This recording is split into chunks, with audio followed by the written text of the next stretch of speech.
Boker Tov, comme chaque matin, une petite halakha, comme on est quelques jours avant Hanouka.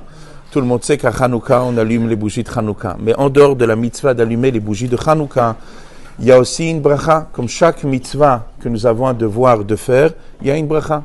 Évidemment, la halakha préconise que les brachot ne sont pas me'akvot. On peut accomplir la mitzvah même si on ne connaît pas la bracha. Par exemple, si quelqu'un ne connaît pas la bracha de mettre les tefilines, il peut mettre les tefilines. Quelqu'un il ne connaît pas la bracha de la lecture de la Megillah, il peut lire la Megillah. Pourquoi? Parce que la bracha n'empêche pas l'accomplissement de la mitzvah. Donc même si quelqu'un ne connaît pas la beracha pour l'allumage des bougies, il doit quand même allumer les bougies. Lorsqu'il allume les bougies, une de ces brachot, c'est la bracha de Shechianu. Comme chaque mitzvah qui se présente de temps en temps, une de ces mitzvot, la mitzvah de Hanouka, elle se présente de temps en temps. Comme on a ici aujourd'hui, cette semaine, quelqu'un dans la communauté qui est en deuil, donc une des questions qui va se poser, est-ce qu'il pourra faire la bracha de Shechianu le soir de Hanouka, puisqu'il est en deuil? Quelqu'un qui est en deuil n'a pas le droit d'accomplir, n'a pas le droit d'être dans la simcha. Dit la halakha, quelqu'un qui est en deuil fait quand même la bracha de Shechianu, sauf dans le cas où il va allumer la bougie de Hanouka à la synagogue, car tout le monde sait qu'à la synagogue, on allume aussi les bougies de Hanouka. Si lui, il devra allumer les bougies de Hanouka, cette bracha de Shechianu, il ne la fera pas. Pourquoi?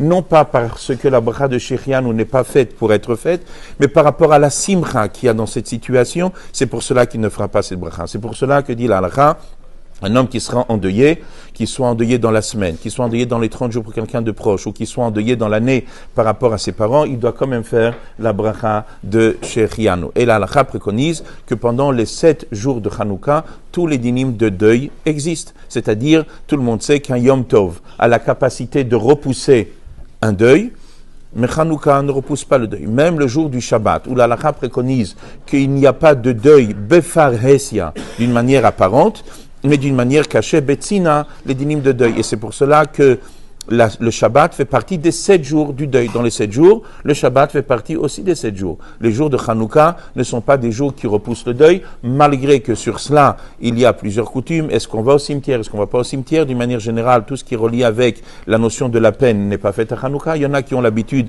d'aller au cimetière et beaucoup n'ont pas l'habitude d'aller au cimetière. C'est pour cela que même si ce sera le 7e jour qui tombera pendant les jours de Hanouka, il y en a qui n'iront pas au cimetière, et il y en a pour la même chose pour le 30e jour, il y en a qui ils iront, si c'est pas relié avec ni des pleurs, ni de rien du tout, juste pour lire quelques pires qui étaient Teilim, on peut y aller. Mais d'une manière générale, beaucoup ont la coutume de ne pas aller dans la semaine de Hanouka au cimetière, même si c'est la fin des 7 jours, ils attendront d'y aller après les 7 jours, parce que pendant la semaine, on ne sort pas de chez nous. Cette halakha aujourd'hui a été faite l'Ilou Nishmat, ma grand-mère Myriam Bat Gemara, et la même chose, les croissants et les pains au chocolat sont offerts l'Ilou Nishmata, alors que de l'endroit où elle se trouve, au Gan Eden, qu'elle prie pour chacun d'entre nous, et surtout pour activer la venue de ma chère Tzidkeinu, Amen, Ken Yiratzon.